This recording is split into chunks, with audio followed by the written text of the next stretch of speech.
بالله من الشيطان الرجيم بسم الله الرحمن الرحيم إنه هو التواب الرحيم آمنت بالله صدق الله العظيم وصدق رسوله النبي الأمين المكين المعين الكريم ونحن على ذلك لمن الشاهدين والشاكرين والحمد لله رب العالمين غوث اعظم ومنی بیسر و سامہ مدد کیجئے امداد ہم سب کی یا غوث اعظم دستگیر.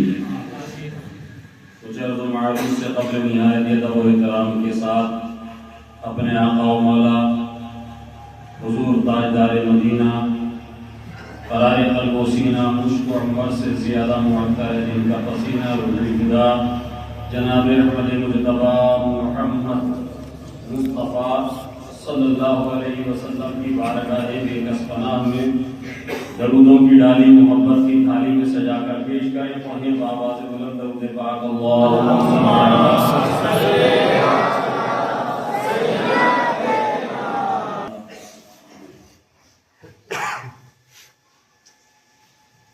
آج حضرت مولانا قاری حنظلہ سمنانی کلیمی قادری آپ کے دیار محبت کے خطیب و امام کی دعوت محبت پر آپ کے محلے میں آنے کا شرف حاصل ہوا اور نماز جمعہ ادا کرنے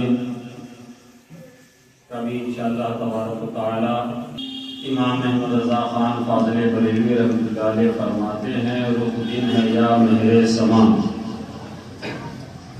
رخ دن ہے یا مہر سما، یہ بھی نہیں وہ بھی نہیں، رخ دن ہے یا مہر سما، یہ بھی نہیں وہ بھی نہیں، شب زلف یا مشک دتا، یہ بھی نہیں وہ بھی نہیں، شب زلف یا مشک خدا، یہ بھی نہیں وہ بھی نہیں، اور خورشید تھا کس زور پر کیا بڑھ کے چمکا تھا قمر. کہیے سبحان اللہ. خورشید تھا کس زور پر کیا بڑھ کے چمکا تھا قمر، ارے بے پردہ جب وہ رخ ہوا یہ بھی نہیں وہ بھی نہیں، بے پردہ جب وہ رخ ہوا یہ بھی نہیں وہ بھی نہیں، اور دن لہو میں کھونا تجھے، دن لہو میں کھونا تجھے، شب نیند بھر سونا تجھے، دن لہو میں کھونا تجھے، شب نیند بھر سونا تجھے، ارے شرم نبی خوف خدا، شرم نبی خوف خدا، یہ بھی نہیں وہ بھی نہیں، خوف خدا یہ بھی نہیں وہ بھی نہیں، رخ دن ہے یا مہر سما، یہ بھی نہیں وہ بھی نہیں. حضرات کیونکہ وقت جمعہ قریب ہے، میں نے جس آیت کریمہ کی تلاوت کا شرف حاصل کیا، اللہ تبارک و تعالی قرآن عظیم میں ارشاد فرماتا انہ هو التواب الرحیم، جس کا مطلب و مفہوم، جس کی میننگ، جس کا ترجمہ کہ بے شک اللہ تبارک و تعالی توبہ کرنے والوں پر مہربان ہے. کہیے سبحان اللہ. توبہ کرنے والوں پر مہربان ہے. یاد رکھیے گا ہم اور آپ انسان ہیں. کیا ہیں؟ انسان ہے، خطاؤں کا لرزشوں کا پتلا ہے. ہم سے خطائیں ہو جاتی ہیں، لرزشیں ہوتی ہیں، مگر ان خطاؤں ان لرزشوں پر نادم ہونا، آنسو بہانا، اپنے رب کی بارگاہ میں رجوع کرنا، توبہ کرنا، یہ صفت آدم ہے. کہیے سبحان اللہ. اپنے گناہوں پر توبہ کرنا، نادم ہونا، آنکھوں سے آنسو بہانا، استغفار کرنا، یہ صفت آدم ہے. یہ انسانی آدمی کی پہچان ہے اور اس پر عقل ٹھہرے رہنا، اس پر قائم رہنا، یہ صفت شیطانی ہے، یہ صفت شیطانی ہے۔ تو جب بھی ہم سے گناہ سرزد ہو، چھوٹا ہو یا بڑا، کوئی چھوٹا بھی گناہ ہو تو اس کو چھوٹا گناہ سمجھ کر، اس کو تصور کر کے گناہ کو کبھی مت کرنا، اس لیے کہ بوند بوند سے دریا بھرتا ہے۔ یاد رکھیے گا کہ جب ہم سے خطائیں، لغزشیں، گناہ سرزد ہوتے ہیں تو رسول پاک صلی اللہ علیہ وسلم نے فرمایا، حدیث پاک کا مفہوم ہے، علماء یہاں موجود ہیں، آقا ارشاد فرماتے ہیں کہ جب انسان سے گناہ سرزد ہوتا ہے تو اس کے دل کے اوپر ایک سیاہ نقطہ لگ جاتا ہے، ایک نقطہ بندو ایک کو لگ جاتا ہے، اور جب وہ توبہ کر لیتا ہے تو توبہ سے اور رب کی خشیت میں بہنے والے آنسوؤں سے وہ بندو جو ہے وہ دھل جاتا ہے، پھر اس کا دل ویسے ہی روشن اور تابناک اور منور ہو جاتا ہے، ذکر سے معمور ہو جاتا ہے۔ مگر جب کوئی بندہ برابر گناہ کرتا رہتا ہے تو وہ بندو، وہ نقطہ لگتے لگتے لگتے لگتے ایک وقت ایسا آتا ہے کہ پورا دل سیاہ ہو جاتا ہے، پورا دل سیاہ ہو جاتا ہے۔ ہم اپنے معاشرے میں، سماج میں، آپ کا بھی مشاہدہ ہوگا، آپ نے بھی دیکھا ہوگا، ہم بھی دیکھتے ہیں کہ بہت سارے اللہ کے ایسے بندے بھی ہیں جو دن صبح سے لے کر شام تک رب کی نافرمانیاں کر رہے ہیں، گناہوں میں اپنی زندگی گزار رہے ہیں، مگر ان کو احساس تک نہیں ہوتا، ان کو خیال تک نہیں ہوتا ہے کہ ہم اتنا بڑا، اتنا سخت گناہ کر رہے ہیں۔ اور نتیجہ کیا ہوتا ہے؟ ہم یہ بھی دیکھتے ہیں کہ وہ دھیرے دھیرے ان کا کاروبار بھی بڑھ رہا ہے۔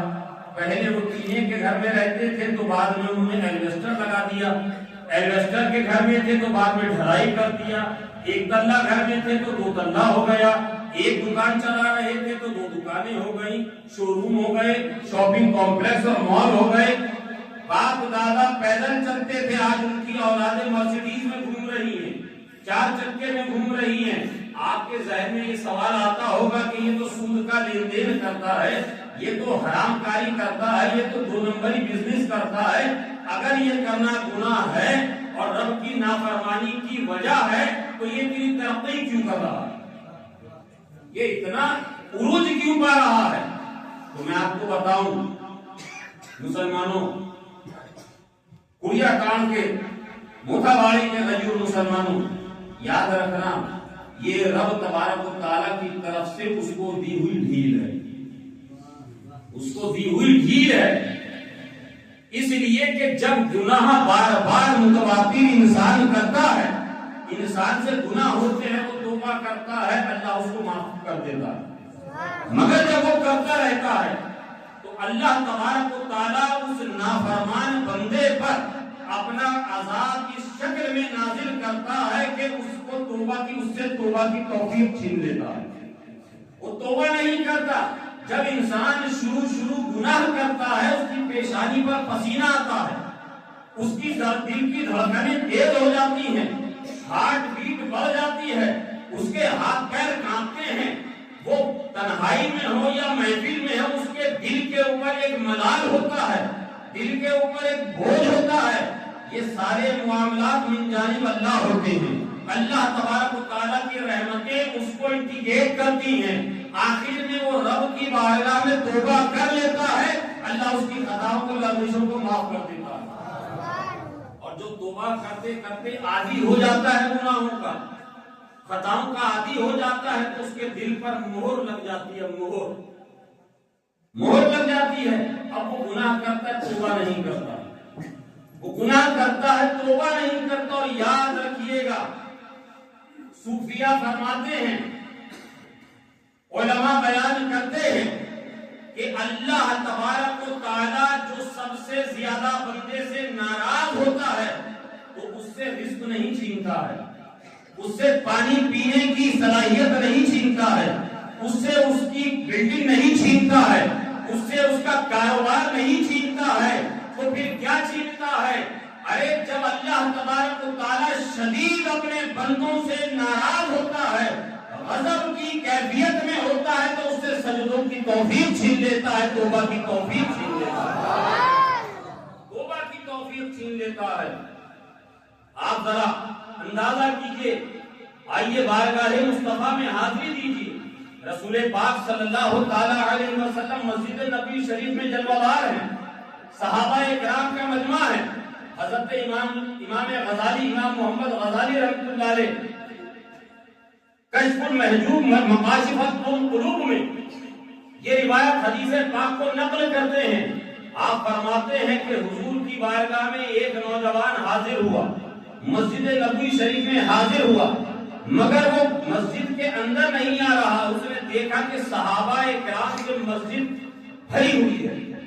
دروازے کے پیچھے سے وہ چپکے سے جھانکتا ہے اور پھر پیچھے ہو جاتا ہے، جھانکتا ہے پھر پیچھے ہو جاتا ہے.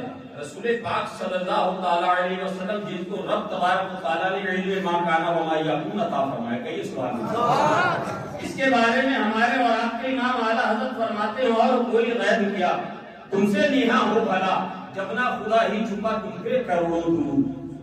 وہ میرے آقا ملاحظہ فرما لیتے ہیں. حضرت سیدنا عمر فاروق رضی اللہ تعالیٰ عنہ سے فرماتے ہیں، عمر دیکھو دروازے کے پیچھے کوئی کھڑا ہوا ہے، جھانکتا ہے پیچھے چلا جاتا ہے، جھانکتا ہے پھر پیچھے چلا جاتا ہے. حضرت عمر حکم مصطفیٰ سنتے ہی فوراً باہر نکلے، دروازے پر دیکھا واقعی ایک نوجوان ہے. پوچھا ہے نوجوان تم مسجد میں کبھی جھانکتے ہو، کبھی باہر ہو جاتے ہو، کبھی جھانکتے ہو پھر باہر ہو جاتے ہو، معاملہ کیا ہے؟ چلو تمہیں حضور نے یاد کیا ہے، حضور بلا رہے ہیں. اتنا کہنا تھا کہ وہ زار و قطار رونا شروع کر دیتا، اور وہ اس قدر ہوتا ہے کہ حضرت امام غزالی رحمۃ اللہ علیہ فرماتے ہیں کہ اس کی گریہ بازاری کی کیفیت کو دیکھ کر حضرت سیدنا فاروق اعظم رضی اللہ تعالیٰ عنہ نے بھی زار و قطار رونا شروع کر دیا اور روتے روتے بارگاہ مصطفیٰ میں حاضر ہوئے. میرے آقا ارشاد فرماتے ہیں، عمر کیا بات ہے، یہ کیفیت کیسے ہو گئی، یہ حال کیسے ہو گیا؟ عرض کیا فدا کا بھی امی یا رسول اللہ، یا رسول اللہ ہمارے ماں باپ آپ پر قربان، یا رسول اللہ باہر آئے ہوئے نوجوان کی گریہ بازاری کو دیکھ کر مجھے اپنے دل پر قابو نہ رہا اور میں بھی اس کے ساتھ زار و قطار رونے لگ گیا. کہا عمر اس کو بلا کر لے کر میری بارگاہ میں. وہ حضور کی بارگاہ میں حضرت عمر لے کر آتے ہیں، وہ آ کر خاموش بیٹھ جاتا ہے. حضور فرماتے ہیں کہ کہو کس لیے آئے ہو، اتنے رونے کی وجہ کیا ہے، اس طرح گریہ بازاری کا سبب کیا ہے؟ وہ سر کو نیچے جھکا کر عرض کرتا ہے، یا رسول اللہ صلی اللہ علیہ وسلم مجھے آپ سے حیا آتی ہے، مجھے آپ سے حیا آتی ہے. آقا فرماتے ہیں تم عرض کرو، تم اپنے دل کی کیفیت مجھے بیان کرو، میں تمہارے درد کا مداوا کروں گا. وہ کہتا ہے، یا رسول اللہ یہاں تمام صحابہ موجود ہیں. آقا نے ارشاد فرمایا، غلاموں تھوڑی دیر کے لیے کچھ راز و نیاز کی، ہمارا بھائی مجھ سے گفتگو کرنا چاہتا ہے، راز و نیاز کی باتیں کرنا چاہتا ہے، تھوڑی دیر کے لیے مجھے اور اس کو تنہا چھوڑو. تمام صحابہ اٹھ کر چلے گئے. اب حضور ہیں اور حضور کا وہ غلام ہے، زار و قطار ہو رہا ہے. ایک لمحے کے لیے آنکھوں سے اس کے آنسو اوجھل نہیں ہوا، رکا نہیں ہے. میرے آقا ارشاد فرماتے ہیں، نادان ہے نوجوان، بتاؤ تو صحیح کیا معاملہ ہے؟ وہ کرتا ہے، یا رسول اللہ مجھ سے ایک گناہ سرزد ہو گیا، ایک گناہ عظیم مجھ سے سرزد ہو گیا ہے. میں اس لیے آپ کی بارگاہ میں آیا ہوں کہ آپ مجھے توبہ کرا دیجیے. رب نے فرمایا نا، اے مسلمانوں جب تم اپنی جانوں پر ظلم کرو نا تو کہیں جانے کی ضرورت نہیں ہے، مصطفیٰ کی بارگاہ میں پہنچ جاؤ، اللہ کو بڑا غفور رحیم پاؤ گے، غفور رحیم پاؤ گے. آقا نے ارشاد فرمایا، اے نوجوان بتا تو صحیح تجھ سے کون سی خطا سرزد ہوئی ہے؟ وہ عرض کرتا ہے، یا رسول اللہ صلی اللہ علیہ وسلم یہاں سے تھوڑے فاصلے پر ایک بستی ہے، وادی کے باہر ایک بستی ہے، میں اس کا رہنے والا ہوں. یا رسول اللہ صلی اللہ علیہ وسلم میں اپنے علاقے میں جہاں رہتا ہوں وہاں پر جب لوگ اپنی میتوں کو دفن کر کے چلے جاتے ہیں تو میں ان قبروں کی نشاندہی کر دیتا ہوں، جنازے کے ساتھ جاتا ہوں، نماز جنازہ بھی ادا کرتا ہوں اور رات کی تنہائی میں جا کر اس قبر کو دوبارہ کھودتا ہوں، تختوں کو ہٹاتا ہوں اور مردے کے کفن کو نکالتا ہوں اور واپس لے جا کر اپنے یہاں کے علاقے کے بازار میں فروخت کر دیتا ہوں، اس سے جو بھی پیسہ ملتا ہے اس سے میرا ذریعہ معاش چلتا ہے۔ مگر یا رسول اللہ صلی اللہ علیہ وسلم، ابھی چند دن پہلے کی بات ہے، ہمارے علاقے کی ایک خاتون کا انتقال ہو گیا۔ یا رسول اللہ صلی اللہ علیہ وسلم، ایک خاتون کا انتقال ہو گیا۔ جب خبر عام ہوئی، میں جنازے میں شریک ہوا، میں نے جنازے کی نماز ادا کری، قبرستان پہنچا۔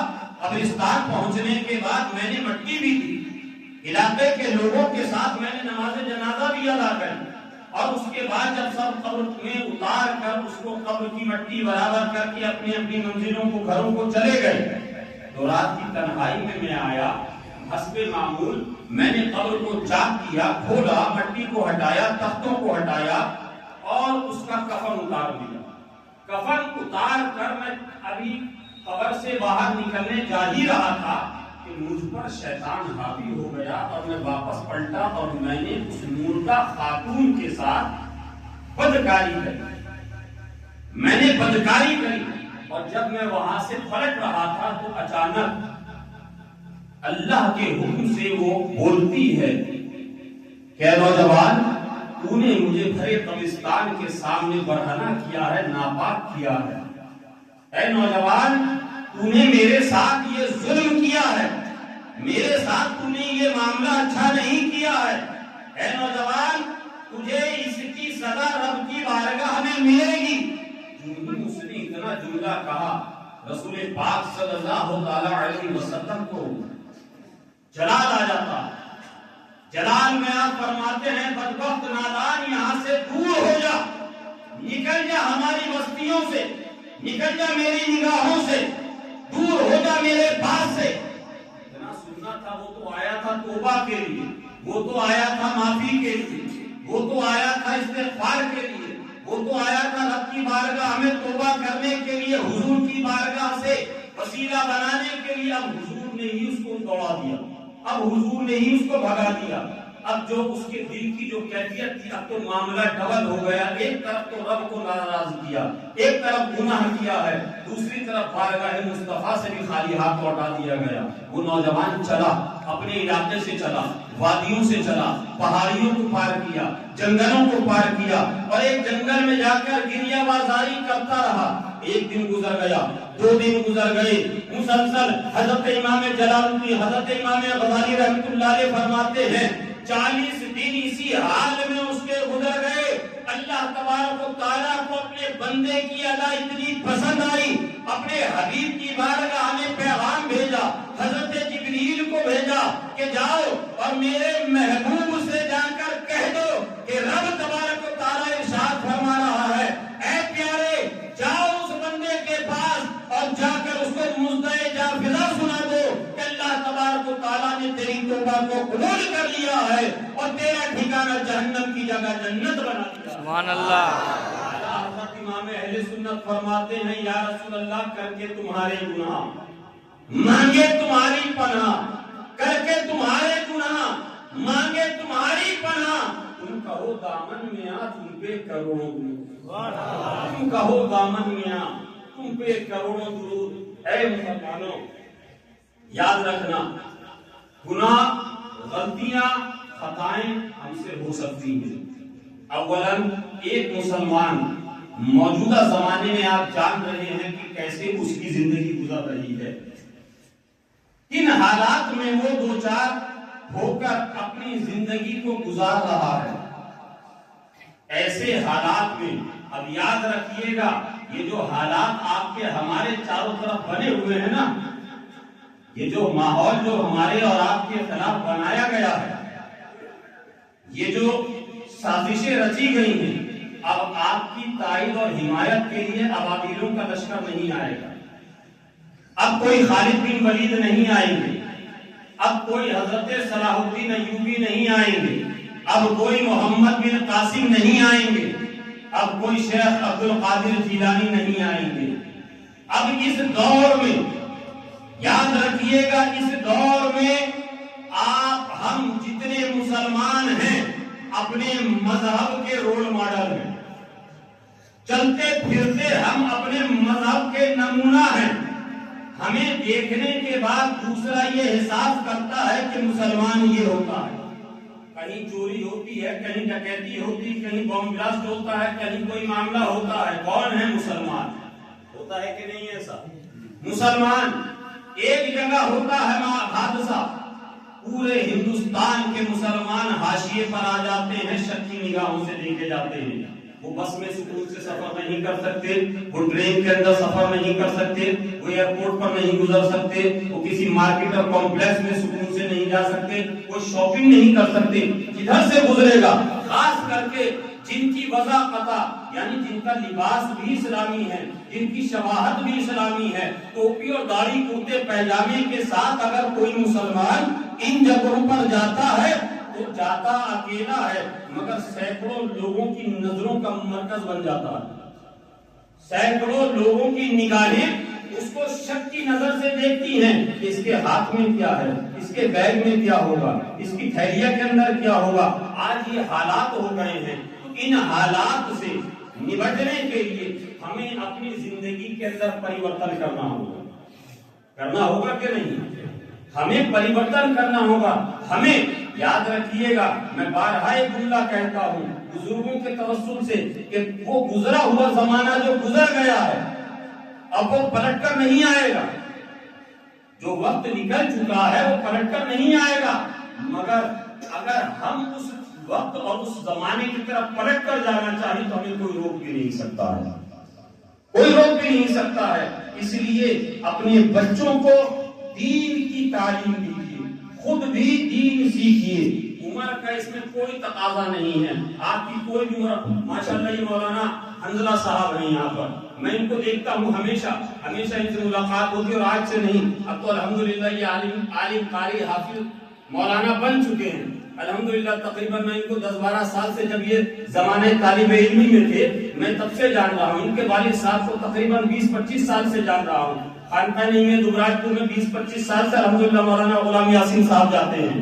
یہ ہمارے قاری جنت الفردوس صاحب، میرے خیال سے پہلے آپ کی یہی خطیب و امام تھے، یہی تھے کہ آگے تھے؟ اس کے بعد والے میں سے ماشاءاللہ جنت مولانا جنت بیٹھے تھے، ہاں اسی گاؤں کے ہیں یہ الحمدللہ. آپ کے یہاں بارہا آنا ہوتا ہے. یہ علماء ہیں. کہنے کا مدعا یہ ہے کہ بہت سارے آپ کے علاقے میں علماء کی کمی نہیں ہے، اداروں کی کمی نہیں ہے، تعلیمی نظام کی کمی نہیں ہے. اگر کمی ہے تو آپ کے اندر دینی بیداری کی کمی ہے، آپ کے اندر دین سیکھنے کی کمی ہے. اس لیے مسلمانوں میں آپ سے ریکویسٹ کروں گا، اس دور میں اگر جینا ہے تو کوہرام مچا دو. اس دور میں جینا ہے تو کوہرام مچا دو. اپنی تعلیم سے کوہرام مچاؤ، اپنے اخلاق و کردار سے کوہرام مچاؤ، اپنے طور طریقے سے اسلامی وضاحت کو ظاہر کر کے کوہرام مچاؤ. اس لیے کہ محمد سے وفا تمہیں تو ہم تیرے ہیں، یہ جہاں چیز ہے کیا لوح و قلم تیرے ہیں. اللہ تبارک و تعالیٰ نے ارشاد فرمایا انہ هو التواب الرحیم. اللہ تبارک و تعالیٰ توبہ کرنے والوں پر مہربان ہے. خطا ہو جائے، لغزشیں ہو جائیں، اپنے رب کے حضور توبہ کریں. آئیے مل کر ہم سب پڑھتے ہیں استغفر اللہ ربی من کل ذنب واتوب الیہ لا الہ الا اللہ محمد رسول اللہ صلی اللہ علیہ وسلم. باقی دعوانا الحمدللہ.